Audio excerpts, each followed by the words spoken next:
अस्सलाम वालेकुम my YouTube family. उम्मीद है आप सब लोग खैरियत से होंगे। अल्लाह पाक का शुक्र है मैं बिल्कुल ठीक हूँ। आज हमारे घर में बड़े प्यारे प्यारे गेस्ट आए हुए हैं। मेरी कज़न सिस्टर्स आई हुई हैं। मेरी कज़न सिस्टर अपने रिलेटिव्स के यहाँ शादी पे आए थे।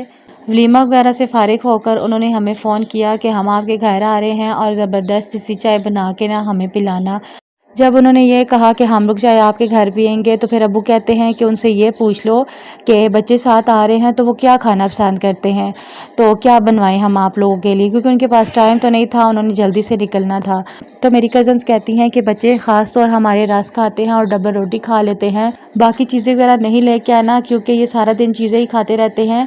तो मेरे बेटे समेत मेरे कज़न्स के बच्चे जो है ना सारे काफ़ी माशाल्लाह से एंजॉय कर रहे हैं। और मेरे साथ ना बहुत बड़ा पार्ट हो गया, मैं आप लोगों को बताती हूँ। अबू जब दुकान से डबल रोटी और रस लेके आए थे और साथ बेसन और एक घी का पैकेट और एक ऑयल का पैकेट मैंने मंगवा लिया था सालन बनवाने के लिए। कज़न्स वगैरह के आने से पहले ही मैंने चाय ना हल्की आंच पर रख दी थी और साथ पकोड़े बनाना स्टार्ट कर दिए थे। चाय बनाने के लिए मैंने चूल्हा स्लो कर दिया था, हल्की आंच पर बनती रहेगी। पकोड़े भी मैं कढ़ाई के अंदर डाल के ना तो हल्की आंच करके चली गई थी। मैं अपने बेटे के कपड़े चेंज करने लगी और जब मैं वापस आई तो चाय भी सारी गिरी हुई थी और पकोड़े भी मेरे सारे जल गए थे, क्योंकि मुझे आने में ना थोड़ी बहुत देर लग गई थी। जैसे तैसे करके चाय भी मैंने दोबारा बनाई थी और जो जले हुए पकौड़े थे वो मैंने बकरी को डाल दी और फिर दोबारा मैंने नए बनाए।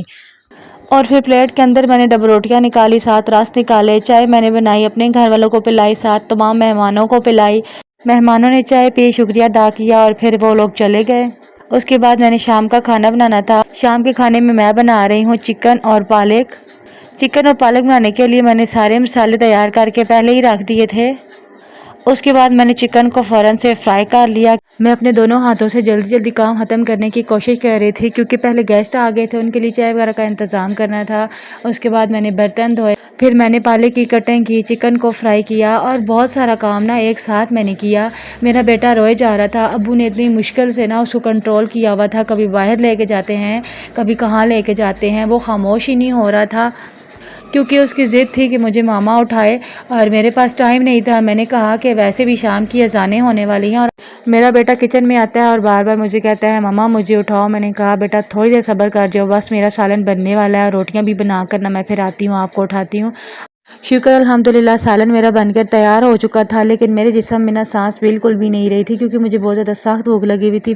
फिर मैंने अपने लिए थोड़ा सा सालन निकाला और साथ एक दिन की रोटी पड़ी हुई थी और साथ सलाद पड़ा हुआ था। मैंने बस फ़ौरन से रोटी खाना शुरू कर दिया। इंसान हो या हैवान हो, खाना खाए बगैर हम लोग ज़िंदा नहीं रह सकते। तो अल्लाह पाक से दुआ है अल्लाह पाक तमाम तर मुसलमानों पर रहम करे, अल्लाह पाक उनकी मुश्किलात आसान करे। तो कैसा लगा फिर मेरा आज का व्लॉग? आप लोगों को व्लॉग पसंद आए तो लाइक कर दे, शेयर कर दे।